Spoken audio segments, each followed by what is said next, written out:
Okay, Marin, welcome to Queen's. Thank you. I guess your clay season was slightly more complicated than years gone by with a wedding. Congratulations on that. Thank you.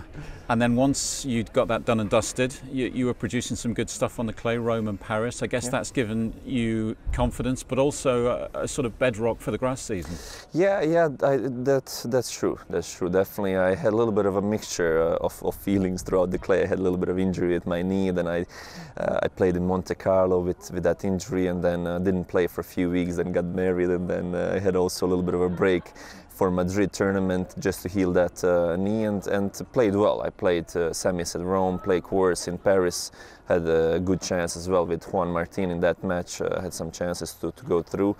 And it was a little bit similar like last year. I had great clay season, and then that pushed me to play well in grass, and that's what I'm looking also this year, coming back at this beautiful tournament where I played so many good weeks over here. I try to build up that motivation and good level of tennis, as I know how much important it means to play well here, and that form can easily be transferred to Wimbledon. I was wondering where grass sits in your sort of favoured surfaces these days, because you've got the Grand Slam and a Masters 1000 on hard courts, but you had an incredible grass season this time last year.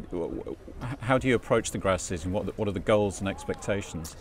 It is sort of quite difficult to put expectations high, as you know, it's so short playing this year, obviously playing just one tournament prior to Wimbledon, and then you know, anything can happen. There are so many guys that playing really good, really big tennis, and you can't expect anything. But for me, grass was always at the top in terms of surfaces. I played great in the last 4 years, especially had a lot of success, and that is giving me my inner confidence, inner belief that I'm playing well and I'm going to deliver when I need to. And obviously it starts with the first match with the Queen's tournament. You have to be ready to already play great tennis. And the field over here is extremely strong, probably one of the best that there are during the year on a 500 tournament. And you know, it's going to be a nice challenge, nice motivation to continue with that good tennis, and to at least hopefully match up the results I had or do even better than last year. Yeah, so I guess with those results fairly fresh in the memory from this time last year, it must be a special time of the season for you when you touch down at Heathrow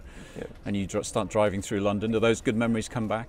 Yeah, they do, and you know, I have a glimpse of parts in the memory where I feel what I did really well last year, what I'm going to try to use this year, how I prepared. You know, last year was just slightly different. I played the week before Queen's in Netherlands, played over there a few matches, and that helped me to get that good form. But this year I'm feeling quite good.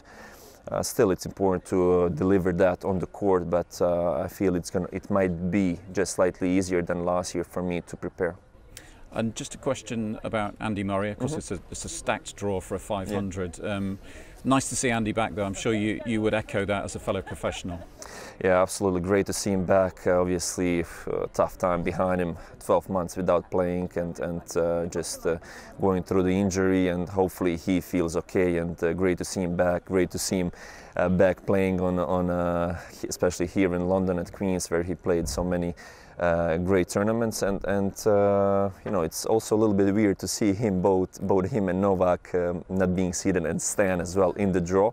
But that's how you know, the tennis goes, and just wish him all the best for his return, and hopefully he stays healthy and he just shows the best tennis he can produce.